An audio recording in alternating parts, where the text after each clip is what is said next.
Bismillahirrahmanirrahim.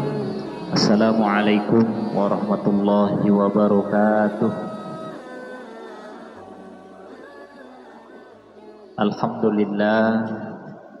Alhamdulillahil malikil mannan alladzi khalaqal insan 'allamahul bayan. Wa naqulu hamdan katsiran thayyiban mubarakan fihi yamla'u fihil mizan. Fabi ayyi ala'i rabbikuma tukadziban.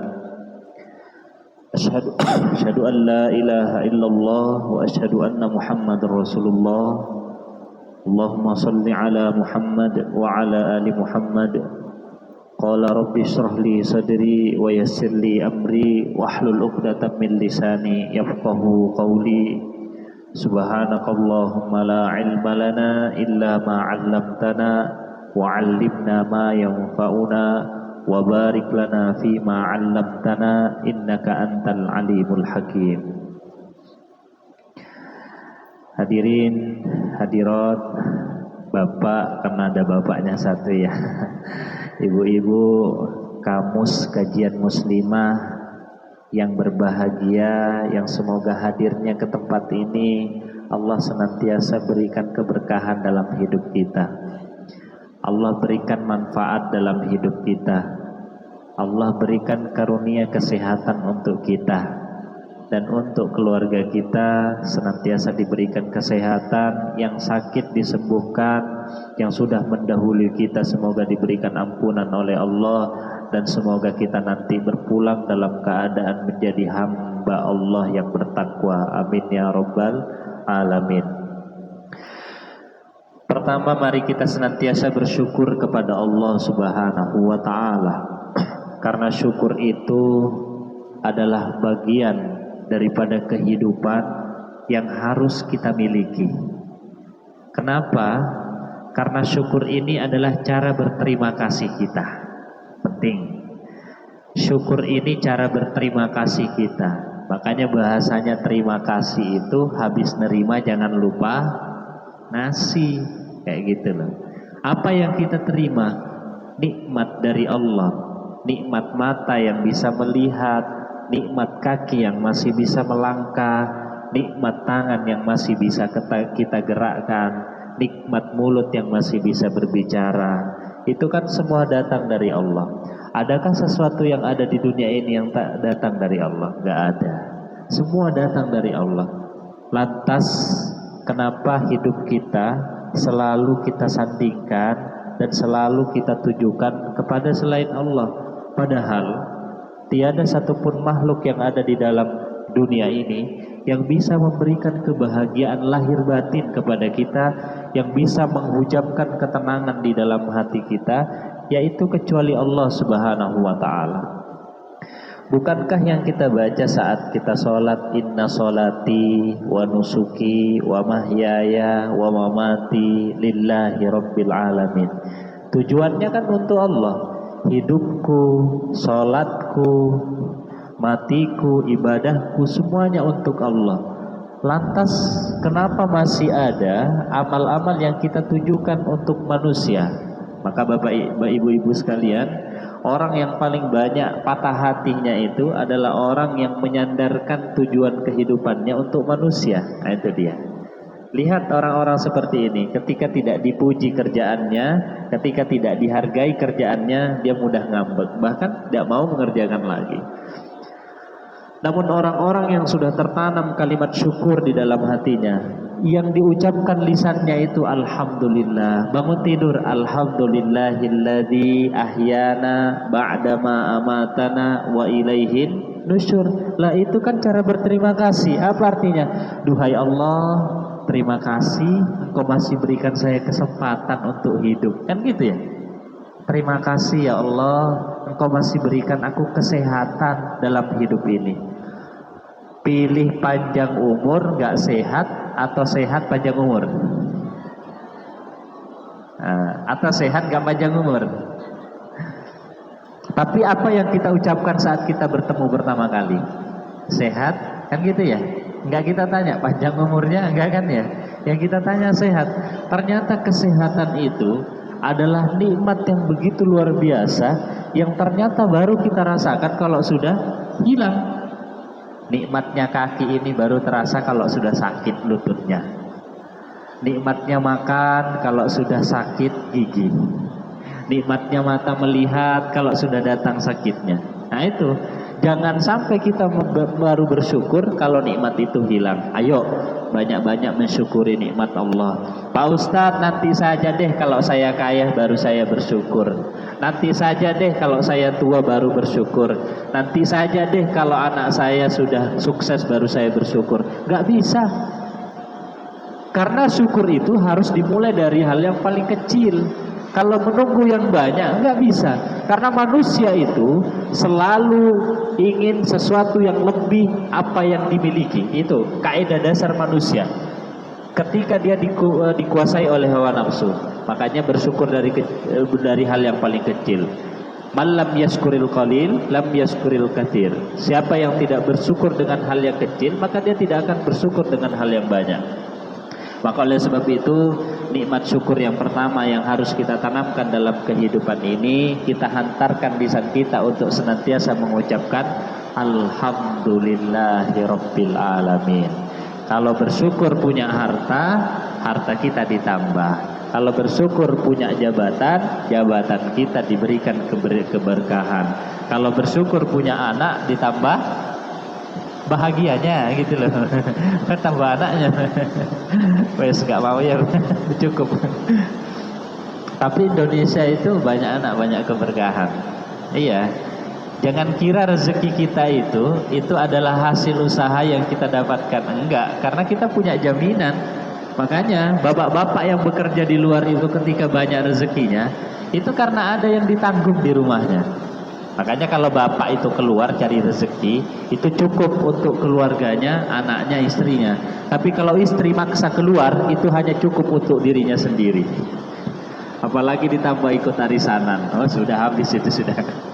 Oleh sebab itu, ayo banyak-banyak bersyukur kepada Allah. Hari ini di hujan turun, ilmu pun turun. Hujan turun, ilmu turun, keberkahan pun turun. Maka semoga kita menjadi hamba-hamba yang bersyukur sampai kita dikembalikan oleh Allah. Amin ya rabbal alamin.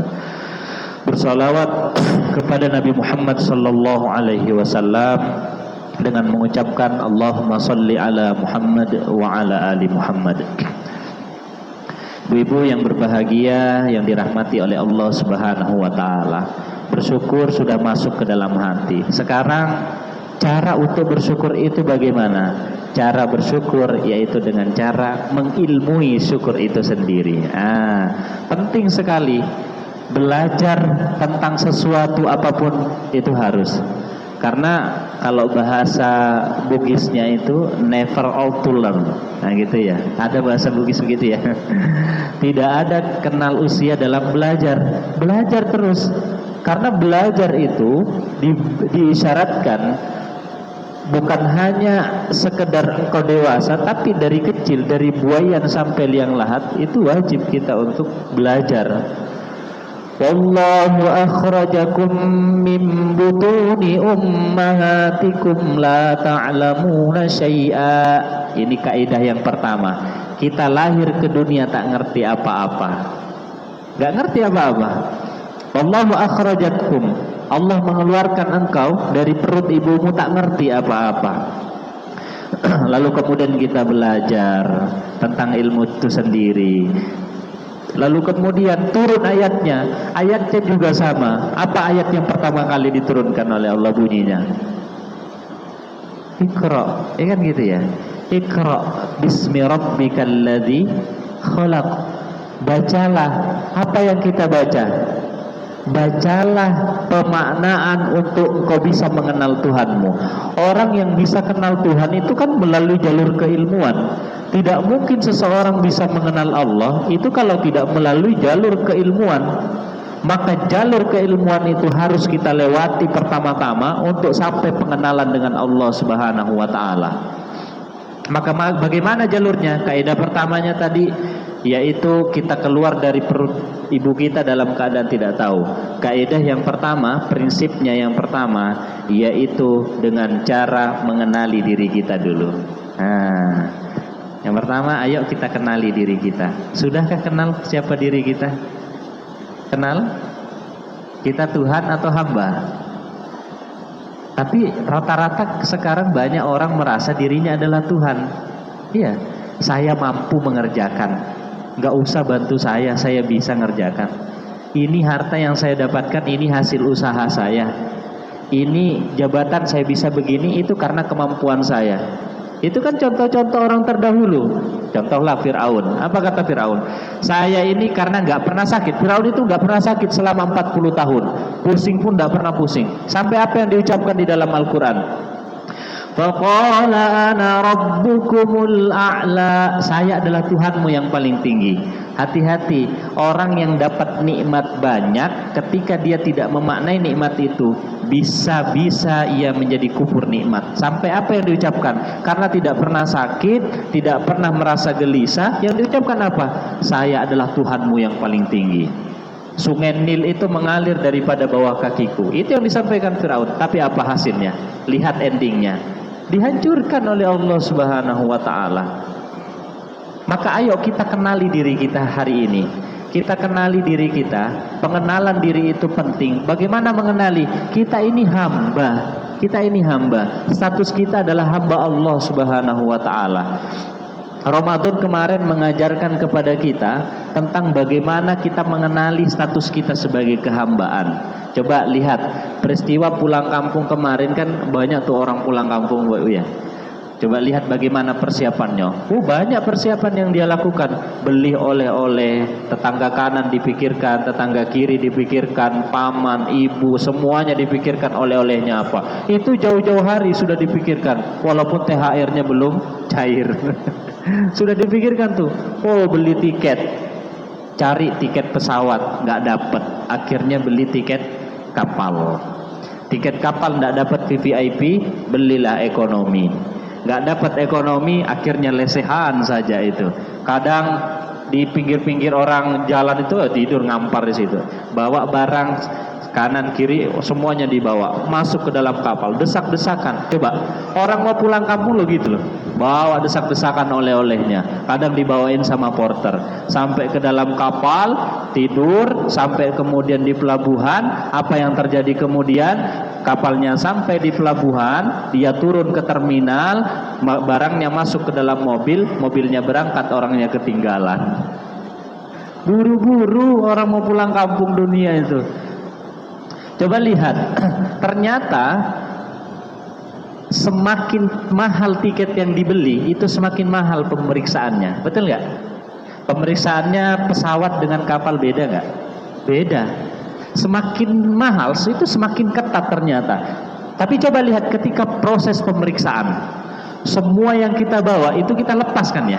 Koper yang kita bawa, tas yang kita bawa, bahkan kacamata yang kita pakai ini harus kita lepaskan. Handphone yang kita bawa harus masuk pemeriksaan. Apa yang tersisa coba? Yang tersisa hanyalah identitas kita, tiket kita. Tiket itu yang nggak masuk pemeriksaan itu.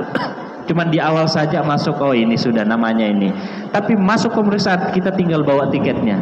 Begitu juga kita pulang menuju Allah. Yang kita bawa adalah diri kita hari ini, identitas diri kita hari ini. Maka ayo menjadi renungan kita bersama. Hari ini kita menjadi hamba dunia kah? Ataukah hambanya Allah? Kalau selama ini kita menjadi hambanya dunia, ingat dunia akan hancur, dunia akan binasa, dunia akan kita tinggalkan, dan dunia akan meninggalkan kita. Kalau kita kejar dunia, dunia tidak akan kita dapatkan. Sekalipun kita dapatkan tidak akan banyak, sekalipun banyak tidak akan berkah. Tapi kalau yang kita kejar akhirat, sudahlah dapat, sudahlah banyak, sudahlah berkah. Nah itu konsepnya, walal akhiratu khairul laka minal ula. Ternyata akhirat itu adalah yang pertama bahasa Al-Qur'annya. Dunia itu adalah tempat singgah semata. Makanya orang kaya mati, orang miskin mati, raja-raja mati, semuanya mati. Tidak ada yang tidak dimatikan oleh Allah. Ada yang mau hidup sampai neraka, sampai kemudian hari kiamat ada? Nggak ada. batas umur kita berapa? 60 sampai 70 tahun kata Nabi. Maka ayo apa yang sudah kita pergunakan? Jadikan setiap umur kita ini adalah betul-betul sebagai pemaknaan pengenalan tentang diri kita. Ayo kita kenali diri kita hari ini. Maka kalau orang sudah mengenali dirinya, maka dia tidak akan mudah berkomentar keluar, Bu. Hari ini karena banyak orang yang tidak mengenali dirinya, ia suka mengomentari yang dilihat di luar, padahal di dalam dirinya masih rusak. Orang-orang kalau sudah baik mentalnya, spiritualnya, ia tidak akan lagi mengatur yang ada di luar. Dia tidak akan mudah mengkomentari yang ada di luar. Ia akan merubah mindsetnya, masuk dalam konsep perjalanan ke dalam diri, mengenali dirinya. Oh, ternyata amal ibadah saya masih segini. Oh, kalimat saya setiap hari masih berkata seperti ini. Perbandingan kita dalam hidup itu bukan kepada orang lain. Enggak, jangan pernah membandingkan hidup kita dengan hidup orang lain. Karena kalau banding-bandingannya dengan hidup orang lain, maka selama itu kita tidak akan pernah bisa merasakan ketenangan dan pengenalan tentang diri kita. Bagaimana perbandingannya? Perbandingannya adalah dengan diri kita yang sebelumnya. Apakah hari ini kita menjadi lebih baik dibanding yang kemarin? Nah, itulah kemudian banyak ulama yang menyebutkan sebelum mengenal Allah, yang pertama-tama kita kenali adalah diri kita hari ini. Kalau kita sudah kenal diri kita sebagai hamba Allah, wes sudah pasti kita akan taat. Ya enggak? Oke, saya buat analoginya begini. Ada orang yang bekerja dalam sebuah perusahaan. Gajinya setiap bulan itu 20 juta. Ketika kita tanya sama dia, berapa gajimu? Pasti dia akan menjawab, gajiku 20 juta. Kalau kita bertanya, apakah akurat setiap bulan 20 juta? Pasti jawabnya akurat, pasti segitu. Tapi kalau logika Tuhan, apa yang ingin disampaikan? Yang kita sampaikan, kamu belum taat. Seandainya kamu taat, gajimu nggak segitu, pasti akan bertambah, kan gitu ya? Kan gitu. Rezeki itu kan tidak harus akurat setiap bulan. Bayangkan kalau rezeki kita itu segitu, terus tidak ada tambahan income dari lain, sedangkan kebutuhan kita ini banyak. Kebutuhan kita ini bukan kita yang tahu, Allah yang tahu tentang kebutuhan kita. Makanya yang penting, yang harus kita lakukan, ya harus pengenalan diri kita. Setelah mengenali diri kita, ayo masuk kepada konsep taat. Nah, ini orang yang kenal dengan dirinya pasti nanti akan mengenal Tuhannya. Setelah ia mengenal Tuhannya, pasti ia akan mudah taat. Itu konsepnya ilmu begitu. Belajar mengenali diri, belajar mengenali Allah, lalu kemudian proses berikutnya adalah taat. Pertanyaannya, bisakah kita taat kalau kita tidak kenal dengan Allah? Gak bisa kan? Contoh gini, ada orang karyawan di dalam perusahaan atau guru di dalam sebuah sekolah. Guru ini tidak mengenal bosnya, tidak mengenal atasannya. Apakah dia bisa taat? Gak bisa. Gak bisa karena dia tidak. Loh, saya nggak percaya sama atasan saya. Kalau nggak percaya kan nggak bisa taat. Maka konsepnya Islam itu, ketaatan itu bisa dibangun dengan keyakinan. Tadi kita kenali ilmu tentang mengenali diri kita. Ayo sering membaca diri kita. Jangan membaca orang lain, jangan suka komentari yang lain, karena belum tentu amal ibadah kita ini sebaik dengan yang ia lakukan. Kita itu harus banyak mengkomentari diri kita dan menilai diri kita. Jangan keluar menilai orang lain, karena dalam hidup ini ya memang harus begitu. Karena kalau kita keluar selalu ingin mengomentari oleh orang lain, maka kita tidak akan fokus dengan diri kita. Lalu kemudian kita kenali Allah. Setelah kita, oh ternyata saya hambanya Allah, langsung kemudian prosesnya taat. Ketaatan itu luar biasa. Kalau ada seorang atasan bilang gini, kamu kerja saja, nanti keluargamu saya tanggung hidupnya, dan kemudian seluruh hidupmu aku penuhi kebutuhanmu. Kira-kira dia mau nggak? Taat nggak? Kalau ada atasan bilang gitu, kamu pokoknya kerja saja, nanti keluargamu saya akan penuhi kebutuhannya.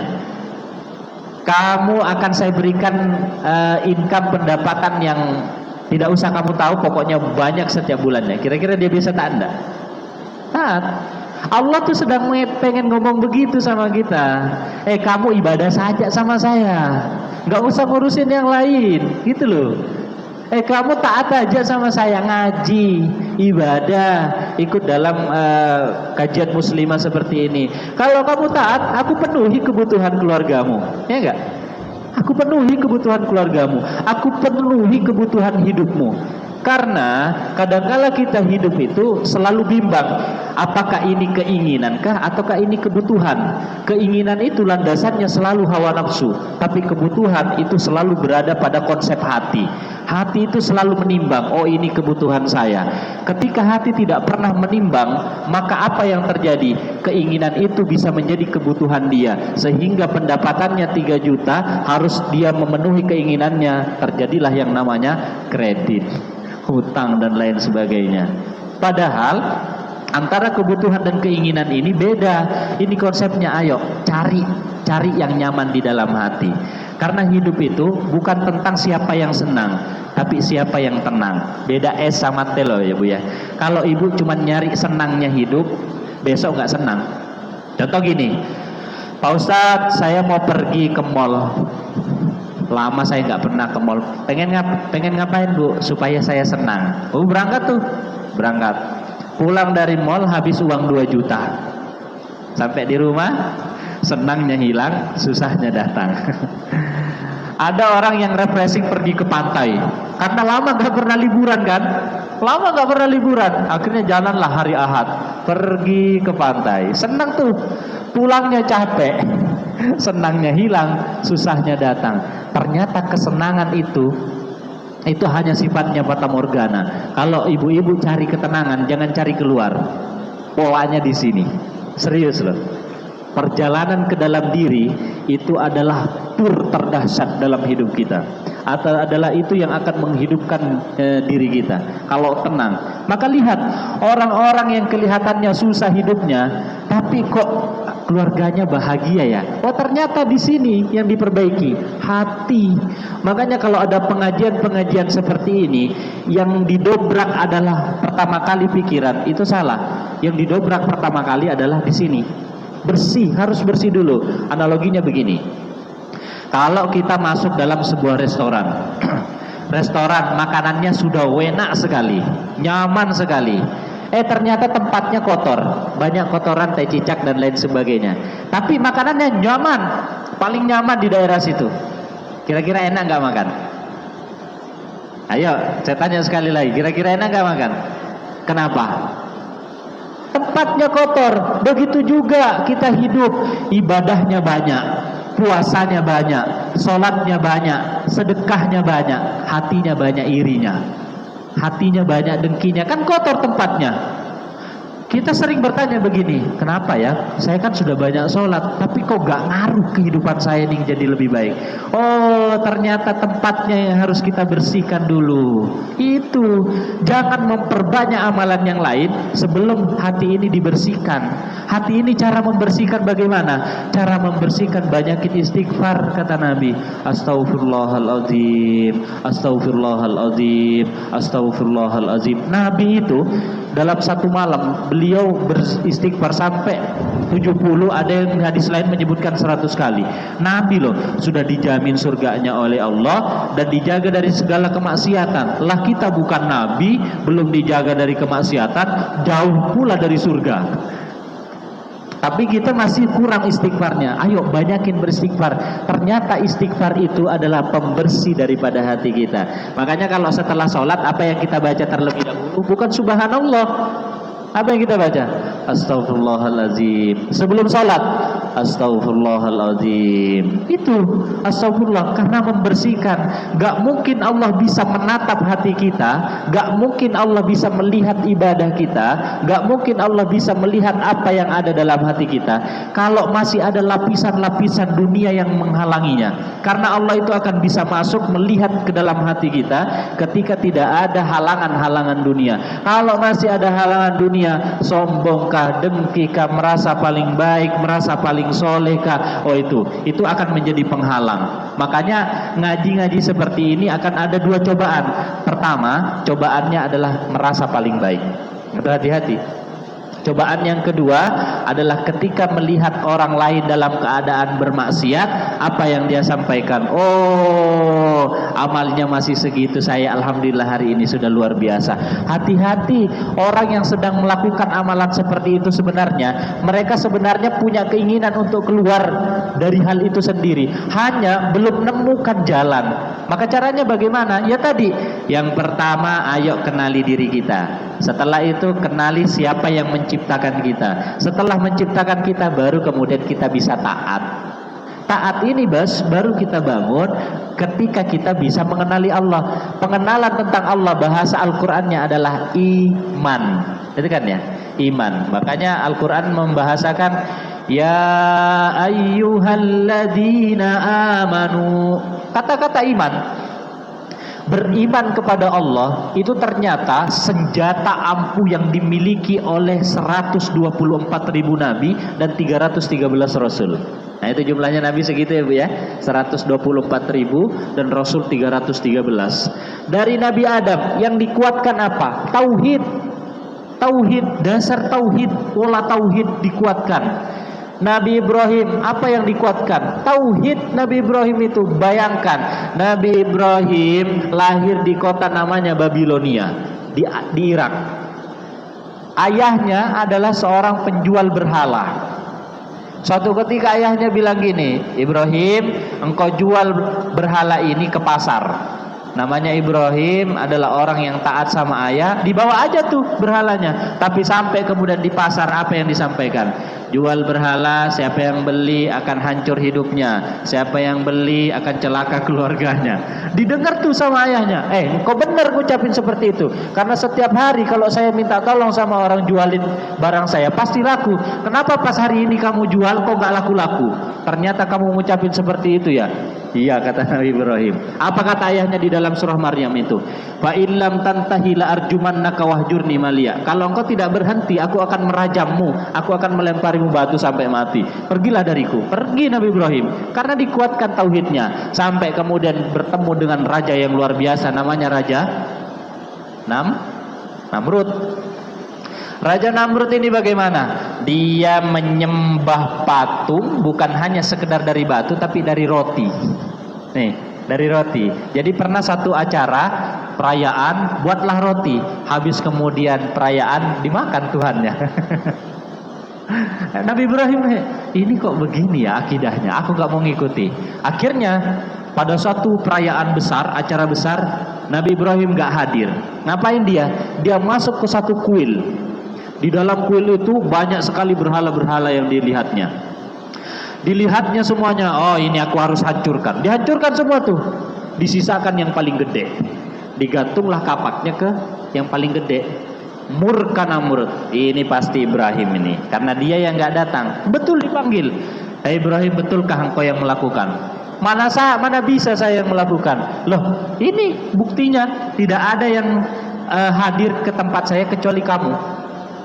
Loh, bagaimana saya menghancurkan sedangkan kapak itu tergantung pada berhala yang besar? Apa kata Namrud? Bagaimana mungkin berhala yang besar itu bisa menghancurkan sedangkan dia diam, gak bisa ngapa-ngapain? Coba apa yang diucapkan Nabi Ibrahim? Kalau gak bisa ngapa-ngapain, kenapa kamu sembah? Saking marahnya itu, Nabi Ibrahim akhirnya kemudian dimasukkan ke dalam api. Dilempar tuh pakai ketapel. Saat dilempar pakai ketapel, masuk ke dalam api, datang malaikat Jibril. Bolehkah aku menolongmu? Apa kata Nabi Ibrahim? Biar Allah yang menjadi penolongku. Masuk ke dalam api. Hakikatnya api itu kan panas, tapi ketika masuk ke dalam api, api itu menjadi dingin. Apa yang diucapkan Nabi Ibrahim? Ternyata sederhana. Hasbiyallah wa ni'mal wakil, ni'mal maula wa ni'man nasir. Karena sudah yakin. Nabi Yunus ini coba bayangkan ibu-ibu sekalian, 3 kali diundi, karena waktu itu dia masuk ke satu kapal. Kapal ini terjadi badai yang besar dan harus ada yang dikeluarkan menurut ramalan ahli kitab pada waktu itu. Oke, kemudian diramalah. Keluar undian pertama namanya Yunus. Undian yang kedua, keluar lagi. Kata ahli kitab, nggak mungkin, ini orangnya soleh ini, masa dia terus yang keluar namanya? Betul, keluar namanya sampai 3 kali. Ketika keluar 3 kali namanya, apa yang dibaca oleh Nabi Yunus? Tahu doanya? La ilaha illa anta subhanaka inni kuntu minadz zalimin. Masuk di 3 kegelapan. Gelapnya malam, gelapnya lautan, gelapnya perut ikan. Masuk ke dalam 40 hari, diberikan keberkahan oleh Allah di dalamnya. Ternyata amalan itu dipakai untuk ibu-ibu yang mau melahirkan. Silahkan dipakai. 40 hari sebelum mau melahirkan, baca tuh. Nah, ada jemaah kami itu ketika baca, ini termasuk istri saya, pengalaman saya. Jadi baca la ilaha illa anta subhanaka inni kuntu minadz zalimin. Saat kemudian diinduksi, itu ada induksinya ada, tapi nggak ada sakitnya. Dokter sampai heran, ini kenapa? Harusnya ada sakitnya ini, sedangkan beliau tidak merasakan sakit. Oh, ternyata mungkin khasiat daripada doa itu sendiri. Makanya banyak kalau dalam keadaan susah baca tuh doanya Nabi Yunus, la ilaha illa anta subhanaka inni kuntu minadz zalimin. Ini kan iman, ini kan kekuatan. Maka yang dilakukan oleh Nabi Ibrahim, Nabi Yunus ini adalah kekuatan, keimanan yang begitu luar biasa. Contoh kemudian Nabi Muhammad sallallahu alaihi wasallam. Nabi Muhammad ini sebelum pindah ke Madinah, apa yang dilakukan? Tauhid dulu dikuatkan. Tidak turun perintah sholat di Mekah. Enggak. Kapan turunnya perintah sholat? 2 tahun Hijriah di Madinah. 2 tahun setelah hijrah baru turun perintah sholat dan perintah puasa. Kenapa tidak diturunkan di Mekah? Karena harus dikuatkan pola tauhidnya dulu. Dikuatkan kemana dia harus menyembah. Sudah kenal gak dengan dirinya? Jangan-jangan selama ini dia hanya sekedar menjadi manusia. Manusia yang hidup, makan, tua, sakit, mati. Gak ada bedanya sama dengan binatang, kan gitu. Makanya Al-Quran menjadi pembeda. Ilmu itu ternyata menjadi pembeda antara manusia dengan makhluk hewan. Laukanal ilma, laulal ilma, kalau bukan karena ilmu, lakanan nasu kal bahaimi, maka manusia itu mirip sekali dengan binatang. Itu dalil asar di dalam beberapa orang-orang Arab menjadi nususnya disebutkan. Kalau bukan karena ilmu, maka perbandingannya manusia itu seperti kal bahaimi, seperti binatang. Bukan bentuknya, tapi apa yang dimiliki oleh binatang, Bapak Ibu sekalian. Sifat apa yang dimiliki binatang? Rakus. Apa bedanya rakus sama tamak? Ayo. Rakus itu punyanya orang ingin dimiliki. Kalau tamak, dia itu tidak mau berbagi dengan siapapun, pokoknya dia yang memiliki sepenuhnya, nggak boleh ada yang mengganggu. Nah, kalau orang-orang seperti ini dapat warisan, nah itu nggak bisa sudah dia berbagi, nggak bisa berbagi dia. Kalau rakus beda, rakus itu dia baru dapat setengah, dia mau ngambil sepenuhnya.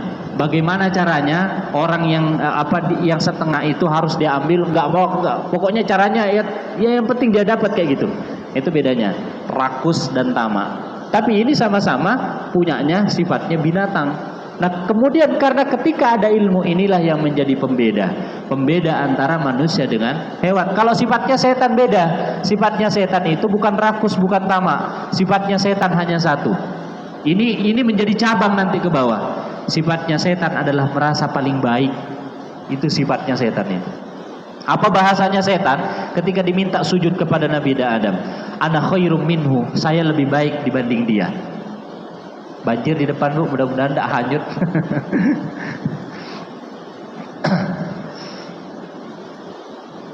Monggo dicek dulu sandal. Nah, itulah kemudian yang menjadi pembeda kita. Tapi insya Allah hari ini kita ngaji sudah ada yang nolong di luar. Tenang aja Bu ya, tenang aja. Insya Allah, iya, tenang aja. Insya Allah semakin dekat dengan Allah itu ujiannya semakin besar, Bapak Ibu sekalian. Serius loh. Jangan kemudian kita mengira saya sudah semakin sering sholat, saya sering datang ke kajian, kok ujian saya bertubi-tubi. Itu cara cintanya Allah. Buktinya sekarang semakin kita datang ke sini, itu banjir datang. Nah, itu kan hujannya. Hujan. Nggak usah pikirin yang lain, nggak usah pikirin yang lain. Pokoknya pikirin hari ini kita ingin memperbaiki hati kita. Kalau selama ini kita hidup nggak pernah diuji, hati-hati. Barangkali itu adalah istidraj. Tahu istidraj? Diberikan kenikmatan tapi berselimutkan laknat. Bukan berselimutkan rahmat, berselimutkan laknat. Tapi kalau kita hidup semakin dekat dengan Allah, semakin banyak ujian yang kita miliki, berarti Allah tanda cinta sama kita. Orang mau PNS, coba kalau orang mau PNS, sekian banyak soalnya dan harus sekian jam yang harus dia selesaikan. Pertama yang harus diselesaikan soal yang mudah atau soal yang sulit? Ayo, soal yang mudah atau yang sulit? Tapi rata-rata ngerjakan yang sulit orang itu, ya kan? Harusnya yang mudah dulu yang kita kerjakan. Kenapa yang mudah? Supaya dari waktu yang disediakan itu kita bisa menyesuaikan nanti yang sulit di akhir. Tapi kalau yang sulit dulu kita kerjakan di akhir, habis waktu kita untuk ngerjain itu. Maka gitu juga dalam kehidupan. Kalau kita ngurusi yang sulit terus, habis umur kita. Kalau kita ngurusi tetangga kita yang baru naik umroh, baru datang haji, udah kita masuk RSU nanti malam. Pusing mikirin itu, ya kan? Kalau kita melihat tetangga kita yang baru beli mobil, lah kita yang putus asa belinya bodrek, pusing kan gitu ya. Makanya yang kita lihat itu adalah diri kita hari ini. Ya Allah, terima kasih Engkau bisa memberikan kehidupan hari ini kepada saya. Artinya Engkau masih sayang kepada saya. Allah sayang loh sama kita, Bu. Dititipkan umur sampai detik ini. Serius loh. Coba lihat berapa banyak yang satu rating sama kita sudah dipanggil duluan. Sudah kan? Pada masanya kita akan pulang, kita akan kembali sama Allah. Perkara mati itu bukan perkara siapa yang tua, siapa yang muda. Enggak, tapi perkara siapa yang dipanggil. Sama dengan haji. Perkara haji itu bukan siapa yang mampu. Buktinya yang furoda pun tidak bisa berangkat. Kan gitu. Perkara haji itu adalah perkara siapa yang sering memanggil. Allah memanggil Allah memampukan yang memanggil, bukan memanggil yang mampu. Enggak. Tapi kaidahnya haji itu adalah Allah memampukan yang memanggil, bukan memanggil yang mampu. Makanya ada tukang bubur naik haji, karena dia terus memanggil, ya Allah, panggil aku ke Baitullah-Mu ya Allah. Karena dia sering memanggil, dimampukan oleh Allah. Tapi ada orang yang mampu. Aduh Ustaz, aku khawatir sampai di sana nanti tiba-tiba tidak bisa melihat Ka'bah. Ada kan kekhawatiran seperti itu? Banyak. Tapi buktinya apa? Sampai di sana pun masih diperlihatkan Ka'bah oleh Allah. Artinya Allah tuh sayang sama kita. Maka kalau kita hari ini tidak memaknai kehidupan kita dengan penuh dengan ketaatan, maka butuh apa lagi?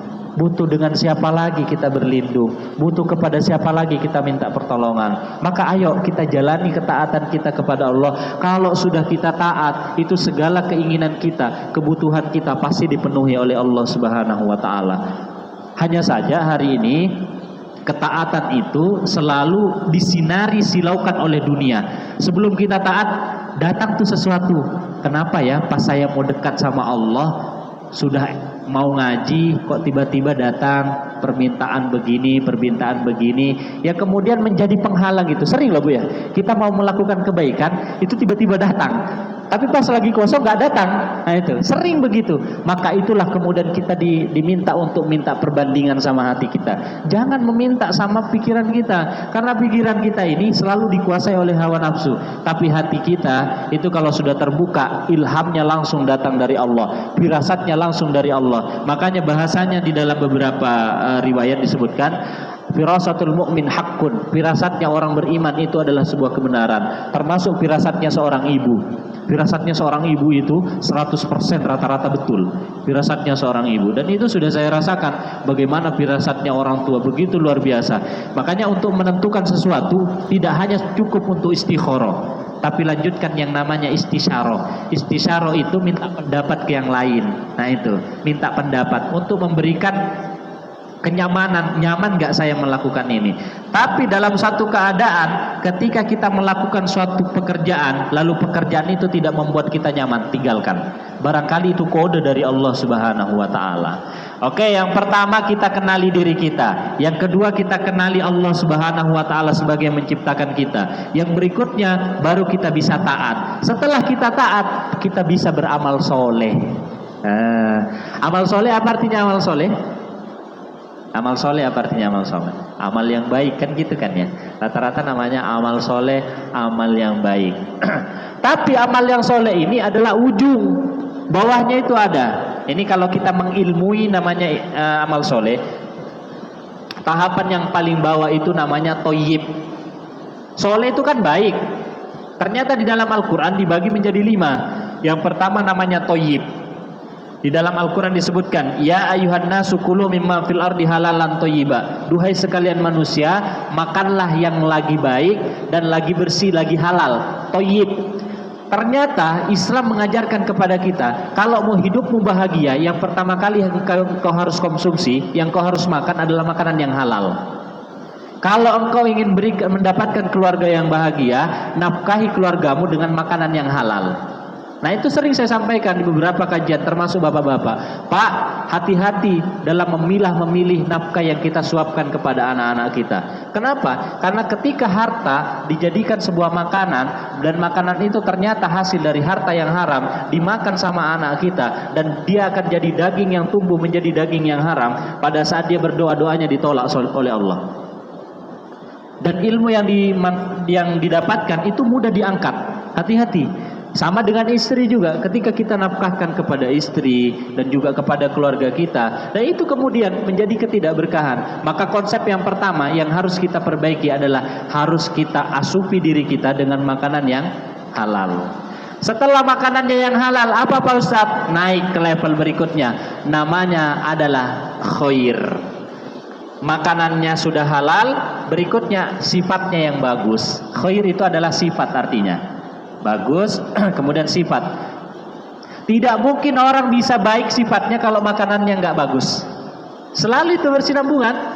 Makanan bagus, sifat pasti bagus. Pasti kayak gitu kan? Contoh, pupuknya bagus, pasti hasilnya juga bagus. Tumbuhannya akan bagus. Begitu juga ketika makanannya halal, nafkahnya halal, ternyata juga nanti sifat yang dia dapatkan pasti memiliki sifat yang baik. Contoh sifat yang diajarkan seperti apa? Contohlah sifat daripada Nabi Muhammad sallallahu alaihi wasallam. Apa sifatnya? Sifatnya ini saya breakdown semua ya Bu ya. Kalau dijadikan catatan itu masya Allah banyak nanti. Dari sifat itu ternyata ada sifat yang luar biasa. Sifatnya itu jangan pernah menyakiti dan jangan pernah merasa tersakiti. Wes sudah. Sifat yang paling baik itu jangan pernah menyakiti orang lain dan jangan pernah merasa paling tersakiti. Kalau kita sering nyakiti orang lain terzolimi, orang itu diam karena dia tidak punya kuasa, dia tidak punya jabatan, dia bukan orang kaya, dia hanya diam, tapi malamnya berdoa, ya Allah hancurkan usahanya. Hancur usaha kita, karena dia terzolimi. Yang lanjutan kalimatnya, jangan pernah merasa paling tersakiti. Kumpul-kumpul, ngerasa kok saya sering selalu diceritakan padahal bukan, kan gitu. Sering kali kita tuh ngerasa orang yang sering ngerasa sering tersakiti itu orang paling sakit hati di dunia.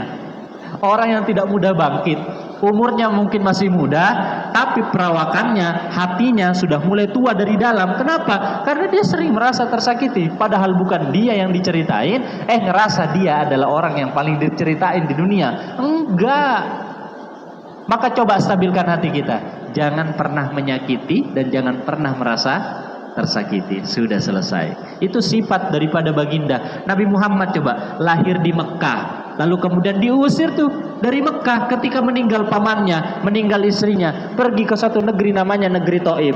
Sampai di negeri Taif nggak diterima, dilempari batu, berdarah pelipisnya. Datang malaikat, ya Rasul, engkau tunjuk bukit yang paling tinggi, aku akan melempari mereka dengan batu. Coba kalau saya Bu masuk ke BDS, dilempari batu tadi masuk ke sini, datang malaikat, Pak Ustadz, mau tunjuk pohon yang paling tinggi, aku timpakan. Aku tunjuk memang paling tinggi. Enggak ada. Tapi Nabi tidak. Apa kata Nabi? Jangan. Mereka itu umatku, hanya saja mereka nggak tahu. Terbukti tuh. Ada yang sudah pernah ke Taif? Ada Ibu ya? Muslim semua. Sambutannya begitu luar biasa. Itu ternyata doanya baginda 14 abad yang lalu. Makanya hidup tuh begitu. Bahkan kemudian beliau berlindung di satu batu. Batu itu kalau di Taif itu ada namanya Masjid Ku. Masjid Ku itu adalah ada batunya, tempatnya nyender sikunya Nabi. Ada bolongan. Nanti kalau pergi jalan-jalan ke Taif ya, umroh amin, bisa umroh lagi. Jalan-jalan ke sana ada di pinggir jalan Masjid Ku namanya, Masjid Siku. Tempatnya Nabi nyender. Itu kemudian datang sahabat namanya Zaid bin Harisah. Ya Rasul, engkau ini kan Nabi. Sekali engkau berdoa itu hancur penduduk negeri Taif. Apa kata Nabi Muhammad? Enggak, aku simpan doaku untuk syafaat mereka kelak di akhirat. Coba, adakah orang yang disakiti dia ngedoain kebaikan kepada orang lain? Sulit nemukan sekarang gitu ya. Mbak, jangankan disakiti Bu, baru tentang arisan terlambat aja, diceritain kemana-mana. Oh ya sudahlah, barangkali mereka nggak mampu kayak gitu ya. Jangan suka saling mengumbar aib orang lain, karena pun ketika kita diumbar aib kita kan tidak nyaman ya. Itu ternyata timbal balik di situ ya, disebutlah sebagai hukum karma. Maka makanannya baik, sifatnya baik, naik ke berikutnya sikap. Sifat dan sikap beda. Kalau sifat tentang kepribadian, tapi sikap sebuah perlakuan kepada orang lain. Bagaimana kita memperlakukan orang lain, bukan hanya orang lain, tapi makhluk-makhluk Allah kita perlakukan. Sikap ini seringkali kita maknai seperti infak, sedekah, jariyah dan lain sebagainya. Pernah waktu kemarin perjalanan menuju Qatar, saya berdampingan dengan seorang ibu. Ketika itu ibu itu adalah seumuran di sini ada gitu. Tiba-tiba nanya begini, Mas, karena perjalanan 8 jam menuju Qatar itu kita di pesawat, tiba-tiba ngomong, Mas, saya ini kalau dilihat umur saya berapa? Tarik nafas saya, Bu, takut tersinggung. Bu, kalau kulihat ya sekitar 60 mau ke 70. Dia bilang begini, enggak, umur saya 15. Saya mau tertawa nggak enak. Ya sudahlah, diam aja. Nanya lagi, Mas, kalau saya lihat ini hartanya berapa? Waduh, ini ibu ini gimana maksudnya ya? Nebak-nebak. Ya saya bilang, ibu tuh pakai kalung, kayaknya orang Bugis. Kalung yang besar ini, ada bulat-bulatannya di sini. Ibu kayaknya banyak di hartanya, atau punya saham lah di perusahaan itu. Enggak, harta saya baru 20 juta. Duh, tadi umurnya 15. Sekarang hartanya 20 juta, tapi kok bisa jalan-jalan ke luar negeri kan gitu. Mas, kalau saya dilihat ini anak saya berapa? Waduh, kok jadi.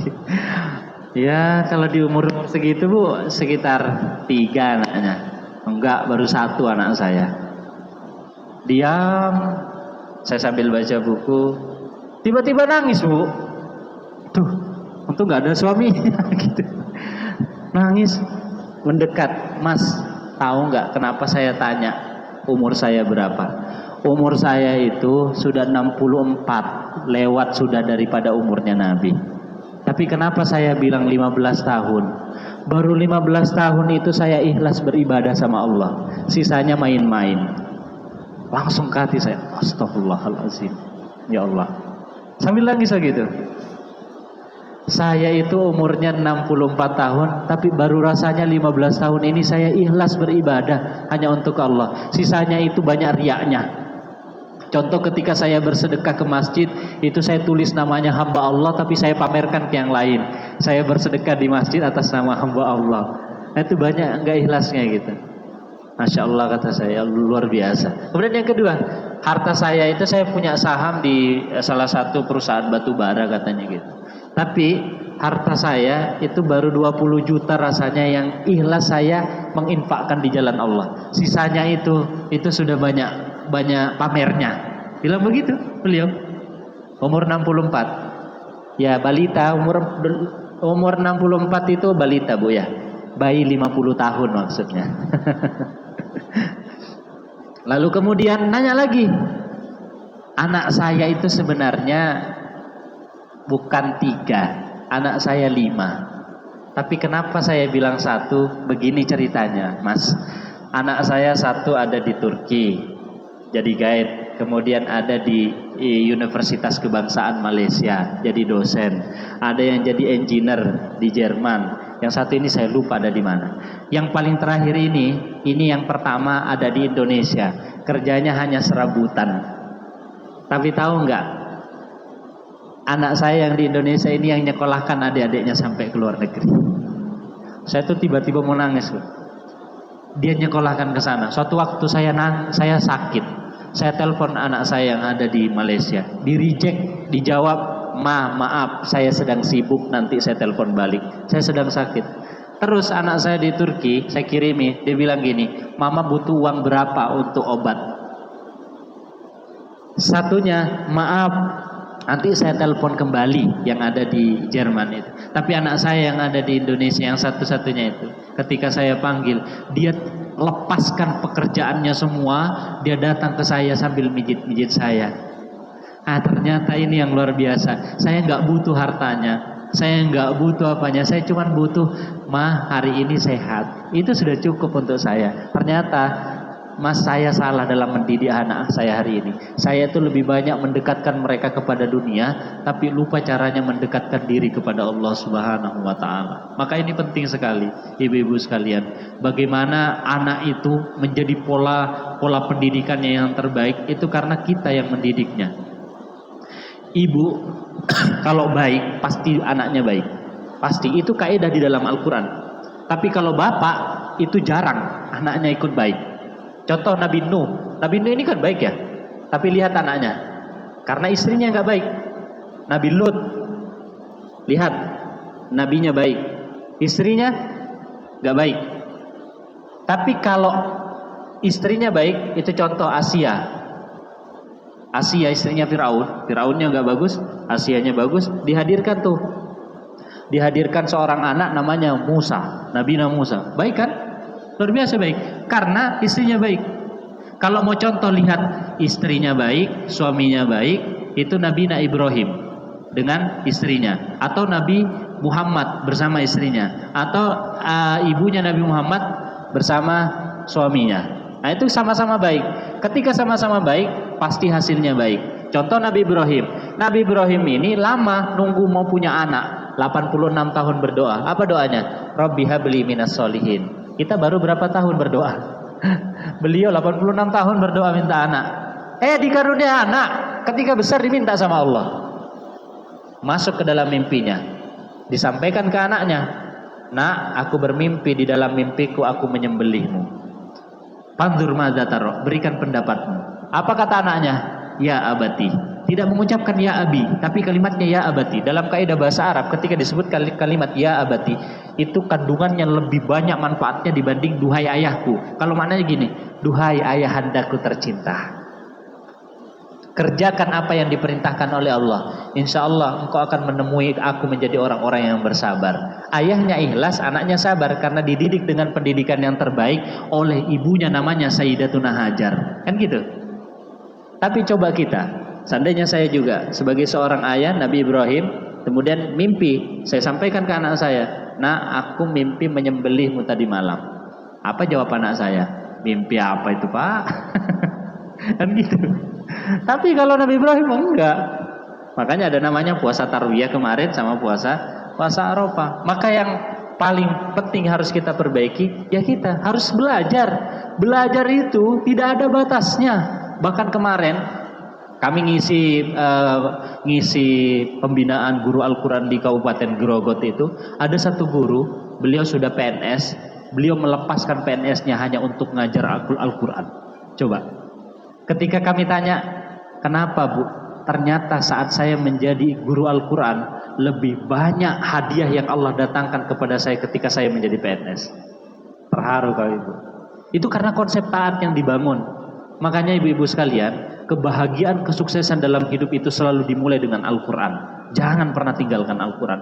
Mulailah pagi dengan Al-Quran, walaupun hanya sekedar membaca surah Al-Fatihah. Al-Fatihah, baca Al-Fatihah, usapkan sampai ke bawah. Nah itu menurut para ulama, darah-darah kita itu mengalirnya baik semuanya kalau kita ucapkan alhamdulillah. Tapi mulainya di waktu pagi. Orang yang paling bahagia hidupnya itu adalah orang yang memulai paginya dengan subuh. Kalau sudah telat subuhnya, nah itu kaca sudah seharian. Tapi kalau dimulai juga sebelum subuh, sholat tahajud, sholat witir, sholat subuh, itu pasti kuat, kenceng, kuat hidupnya. Sehingga dia bisa bersikap yang baik kepada orang lain. Kenapa? Karena dia bisa mengatur dirinya, bisa membangunkan dirinya dulu. Kalau ada pemimpin yang susah bangun sholat subuh, belum siap dia jadi pemimpin itu. Kenapa? Pemimpin dirinya aja belum siap, apalagi mau memimpin orang lain. Bangun sholat subuh di waktu yang tepat, itu kan luar biasa ya Bu ya, luar biasa. Apalagi mau sholat tahajud tengah malam, apalagi ditambah dengan sholat malam. Pemimpin kalau sudah dimulai dengan sholat malam, itu pasti rakyatnya baik semuanya. Tapi kalau tidak bisa membangun dirinya dengan waktu sholat itu sendiri, gak bisa, gak sukses. Seringkali masuk satu hal-hal yang gak baik. Maka sikap itu baru kita bisa mulai ketika kita memperbaiki diri kita. Kemudian berikutnya tadi sifat, kemudian sikap. Yang ketiga adalah namanya ihsan. Thayyib, khair, ma'ruf, ihsan yang keempat. Thayyib, baik makanannya, baik sifatnya, baik sikapnya. Ihsan, ihsan ini beribadah kepada Allah seolah-olah kita dilihat oleh Allah. Yang pertama thayyib, kemudian khair, kemudian ma'ruf, ma'ruf ini sikap, kemudian yang keempat ihsan. Ihsan ini kita itu beribadah kepada Allah seolah-olah dilihat sama Allah. Ini luar biasa sudah. Ketika membaca Allahu Akbar, serius sudah, karena kita sudah merasa dilihat oleh Allah. Tapi ketika itu belum hadir, apa bahasanya para ulama? Bayangkan engkau sedang melihat Allah. Atau balik, ketika engkau tidak bisa melihat Allah, bayangkan Allah sedang melihatmu. Itu sudah konsepnya luar biasa. Muraqabah, selalu diawasi. Itu kalau sudah seperti itu, saat kemudian ditawari satu gepok uang untuk korupsi, apa yang diucapkan? Aku takut sama Allah. Itu dia. Contoh Nabi Yusuf. Nabi Yusuf itu kan gantengnya begitu luar biasa. Sampai perempuan-perempuan yang ada di Mesir itu, kisahnya itu sampai motong-motong tangannya karena melihat kegantengannya Nabi Yusuf. Sampai ada namanya Zulekha itu sampai masuk ke kamar Yusuf, apa yang ditarik? Bajunya. Yang ditarik yang mana? Belakang. Robeklah yang di belakang. Seandainya robek yang di depan, berarti Nabi Yusuf melakukan itu. Ternyata yang ditarik adalah belakang. Apa maknanya? Ternyata orang-orang yang sudah sampai merasa dilihat oleh Allah itu jarang atau bahkan tidak akan sama sekali melakukan kemaksiatan. Kenapa? Karena dia selalu merasa diawasi, dilihat oleh Allah. Dilihat oleh Allah. Hari ini ada orang bekerja di kantor, ia selalu merasa diawasi oleh CCTV. Ketika ditanya, kenapa kamu lembur? Saya merasa diawasi oleh bos saya. Dia tidak tahu ternyata CCTV itu kabelnya sudah rusak, dimakan tikus. Ada CCTV yang besar tidak pernah mati, tidak pernah padam. Yang kita baca di dalam Al-Quran ayat kursi, ya'lamu ma baina aydihim wa ma khalfahum wa la yuhituna bi syai'in min ilmihi illa bima syaa wasi'a kursiyyuhus samawati wal ardh wa la ya'uduhu hifdhuhuma wa huwal 'aliyyul 'azim. Allah mengetahui segala-galanya, apa yang di kanan, di kiri, di depan, di belakang, atas, bawah. Allah tahu apa yang kita lakukan. Setelah makanannya baik, kemudian sifatnya baik, sikapnya baik, merasa diawasi oleh Allah, empat-empatnya dimiliki, baru diliputi, dibungkus namanya sifat soleh. Itu dia. Gak bisa orang soleh kalau makanannya masih belum baik. Gak bisa orang soleh kalau sifatnya gak baik. Gak bisa orang soleh kalau sikapnya gak baik. Gak bisa orang soleh kalau dia masih banyak bermaksiat. Nah itu dia. Jadi itu breakdownnya ya Bu ya. Kalau dari awal yang harus kita ilmui diri kita, kenali diri kita dulu. Ayo baca diri kita, baca kesalahan kita. Jangan suka baca kesalahan orang lain. Ayo baca, komentari diri kita. Jangan suka komentar yang lain. Kemudian yang kedua, kenali siapa yang menciptakan kita. Siapa yang menciptakan kita? Allah. Setelah menciptakan kita, ayo baru kemudian kita bisa taat. Taat kepada Allah tentu harus dengan keimanan. Keimanan harus itu kita kuatkan. Setelah taat baru kita bisa beramal soleh. Amal soleh ini tidak cukup. Amal soleh ini harus kita lakukan dengan makanannya baik, sifatnya baik, sikapnya baik, selalu merasa diawasi, dan yang terakhir dibungkus dengan amal soleh. Yang terakhir, setelah amal soleh, taat amal soleh, baru tawakal. Nah, tawakal. Orang sekarang selalu menuntut hak, lupa dengan kewajibannya, kan gitu ya. Ayo ikhtiar dulu. Contoh siapa? Sayyidatuna Hajar. Ketika beliau diajak oleh suaminya pergi dari Mesir menuju satu namanya negeri Syam, dari negeri Syam pergi ke suatu negeri namanya negeri Tiba, negeri yang kering kerontang, tidak ada air, tidak ada tumbuhan, namanya Bibakkatin Mubarakah, namanya Bakkah dulu itu. Sampai di sana, apa kata Sayyidatuna Hajar? Ya Ibrahim, duhai suamiku, apakah ini perintah Allah? Apakah jawab Nabi Ibrahim? Iya, ini perintah Allah. Nah gitu Bu, kalau diajak sama suami, tanya dulu, ini perintah Allah kah? Kan gitu ya. Biasanya kalau perintah dari Allah itu hadiahnya lebih banyak, gitu ya. Itu Sayyidatuna Hajar. Iya, perintah Allah.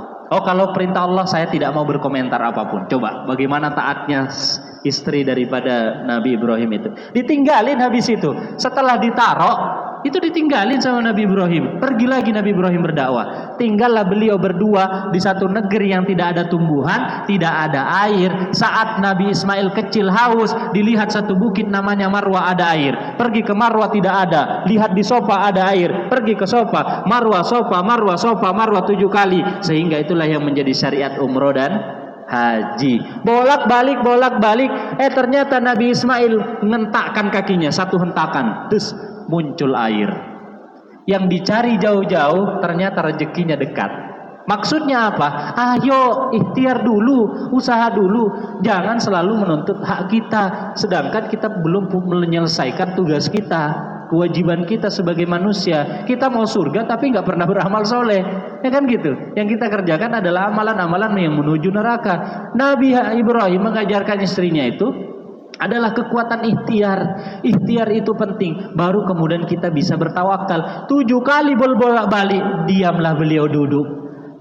Ya Allah, aku pasrahkan semuanya. Karena Engkau yang membuat aku berada di sini. Tidak mungkin Engkau mengecewakan aku. Karena konsep hidup begini, tidak mungkin Allah menempatkan kita di satu keadaan kecuali Allah ingin memberikan kejutan yang terbaik. Itu konsepnya Bu ya. Tidak mungkin Allah memberikan ujian kepada kita kecuali Allah ingin memuliakan kita.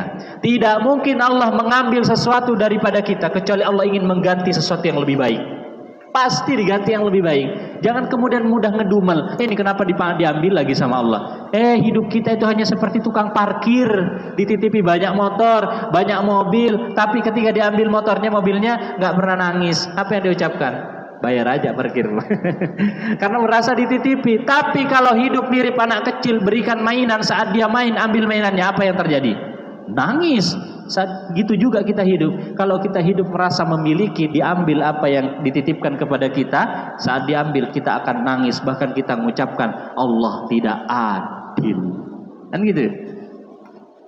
Maka kekuatan yang harus kita bangun adalah bagaimana kita berikhtiar, baru kita bertawakal. Ada kawan saya itu ketika pergi ke Surabaya, dulu beliau begini, saya mau pergi ke Surabaya, mau cari kerja dan cari jodoh.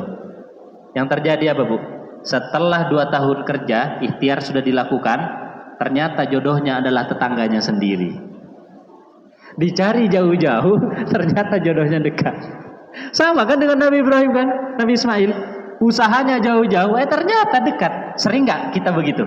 Sering kan? Yang kita cari jauh-jauh, oh ternyata yang ada di dekat kita. Allah tuh kasih kejutan begitu sama kita. Allah tuh kasih kejutan di suatu waktu yang tepat, dengan keadaan yang tepat, dengan bentuk yang paling tepat. Karena sesuatu yang kita pikirkan tepat itu nggak tepat menurut Allah. Makanya bahasa Al-Quran, asa antuhibbu syai'an wa huwa syarrul lakum. Saat kadangkala engkau mencintai sesuatu tapi itu buruk bagimu. Tapi kadangkala engkau tidak menyukai sesuatu, ternyata itu baik bagimu. Pernah begini, ya Allah, berikan aku ampunanmu ya Allah. Sering gak berdoa seperti itu? Besoknya sakit.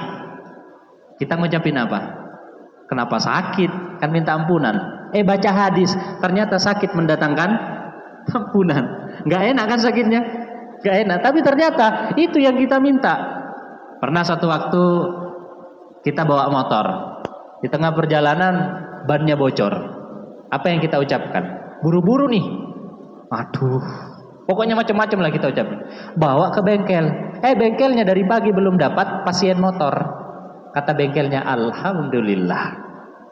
Nggak baik menurut kita, baik menurut orang lain.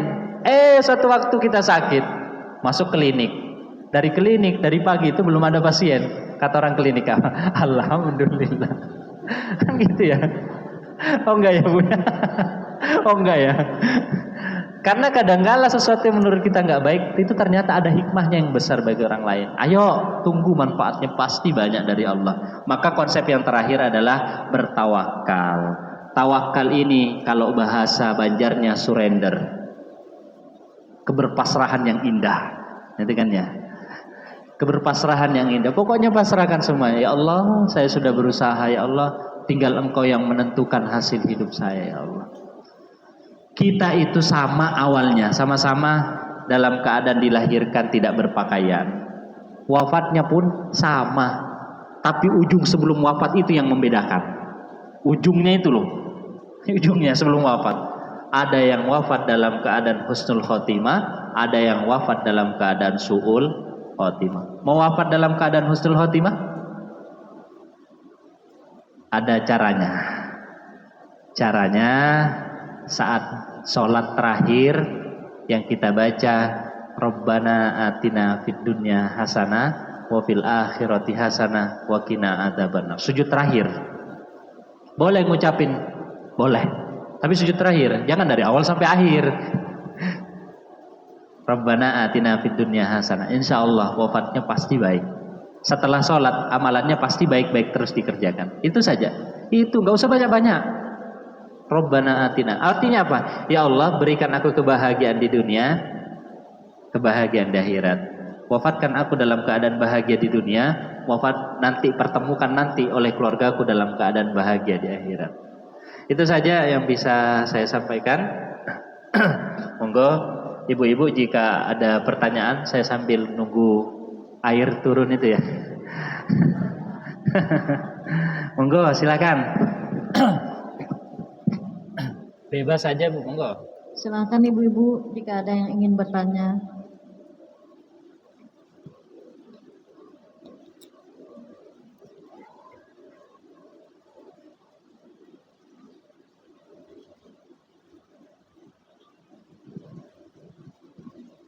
Assalamualaikum warahmatullahi wabarakatuh. Assalamualaikum warahmatullahi wabarakatuh. Ustaz, izin bertanya. Tapi tadi menyangkut yang tadi juga rasa syukur. Itu gimana ya kalau kita sudah merasa bersyukur, rasa-rasanya kita sudah terlalu banyak diberikan oleh Allah. Jadi akhirnya kita merasa malu untuk selalu meminta. Jadi akhir-akhirnya itu kalau habis sholat itu lebih banyak istighfar, lebih banyak zikirnya, lebih banyak memuji Allah daripada meminta. Soalnya rasa-rasanya alhamdulillah sudah diberikan gitu, kita jadi malu. Itu gimana? Itu syukur yang paling besar Bu.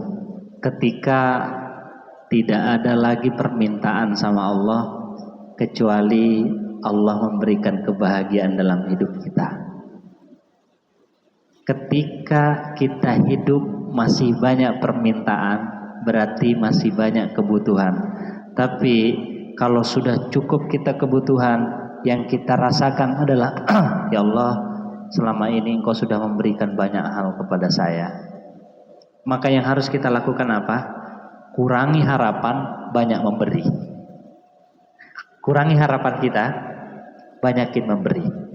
Ada sungai di Yordan, namanya Sungai Yordan. Itu mengalir ke dua tempat. Satu mengalir ke Laut Mati, satu mengalir ke Sungai Galilea. Perhatikan, satu sumbernya itu mengalir di dua tempat, dan hasilnya beda. Ketika mengalir di Laut Mati, air yang dari Sungai Jordan itu mati semuanya, gak ada yang hidup di dalamnya. Bahkan kadar garam terbesar di dunia ada di Laut Mati. Tapi ketika mengalir di Sungai Galilea, apa yang terjadi? Tumbuhan di dalamnya itu, terumbu-terumbunya, hewan-hewannya subur semuanya. Berbanding terbalik dengan Laut Mati. Akhirnya peneliti mencari, ini apa yang menjadi perbedaannya? Setelah dicari, oh ternyata Sungai Galilea ini setelah menerima air, dia bagi ke sungai-sungai kecil lainnya. Laut Mati tidak, dia hanya menerima sendiri, ngendap, tidak berbagi. Apa yang terjadi? Mati, tidak ada kehidupan di dalamnya. Gitu juga orang ketika dikasih nikmat, dia ngendapin. Makanya zakat itu kan adalah seperti darah, jangan sampai ngendap. Kalau ngendap darah itu seperti apa ya? Tahu kan ya? Nah, seperti itu juga ketika sesuatu yang kita dapatkan lalu kemudian kita endapkan, mirip dengan Laut Mati. Maka ada orang yang hidup diberikan nikmat, selalu banyak harapan tapi tidak pernah berbagi, maka mungkin tubuhnya hidup tapi hatinya sudah mati duluan. Begitu ya Bu ya? Kurangi harapan, banyakin memberi. Orang yang paling bahagia hidupnya bukan orang yang menerima, tapi orang yang paling banyak bahagianya hidup adalah mereka yang suka memberi. Berikan, maka pasti mendapatkan bahagian terbaik. Monggo, ada lagi?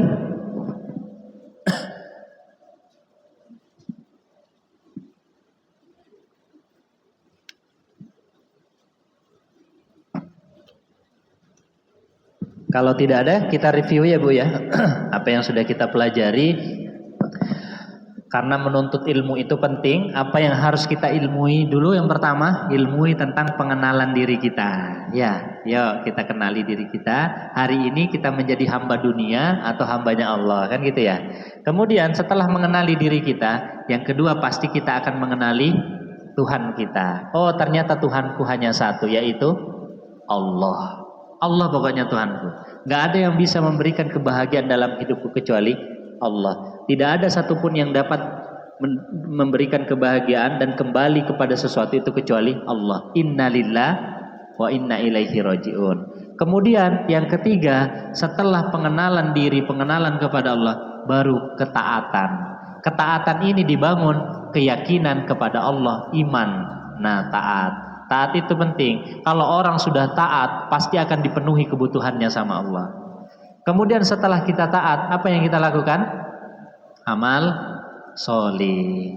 Orang taat, orang beriman pasti bisa taat. Orang taat pasti bisa beramal soleh. Tapi untuk sampai ke amal soleh, apa yang harus kita lakukan? Makanannya harus baik, sifatnya harus baik, sikapnya harus baik, selalu merasa diawasi. Setelah 4 ini, maka dibungkus dengan namanya solih. Setelah amal soleh, yang terakhir adalah tawakal. Hasbunallah wa ni'mal wakil, ni'mal maula wa ni'man nasir. Gak apa-apa orang membenciku, yang penting Allah tidak benci sama aku. Hari ini banyak orang yang rela kehilangan dunia demi Allah daripada banyak orang yang rela kehilangan Allah demi dunia ketimbang kehilangan dunia untuk Allah. Terbalik hari ini. Maka konsepnya kita hidup, ayo kuatkan. Semoga pengajian ini betul-betul dapat membuat hati kita semakin hidup. Gak apa-apa umur kita mungkin sudah tua, tapi hati kita masih muda. Itu yang terpenting ya. Gak mudah sakit hati. Karena orang yang mudah sakit hati itu orang yang paling banyak sakitnya. Kemudian iri dengki, sombong dan lain sebagainya. Itu kan di sini. Beda. Kalau penyakit luar itu potensinya hanya menghancurkan dunia kita. Tapi kalau penyakit hati itu bukan hanya menghancurkan dunia kita. Hancur dunia, hancur akhirat. Iya.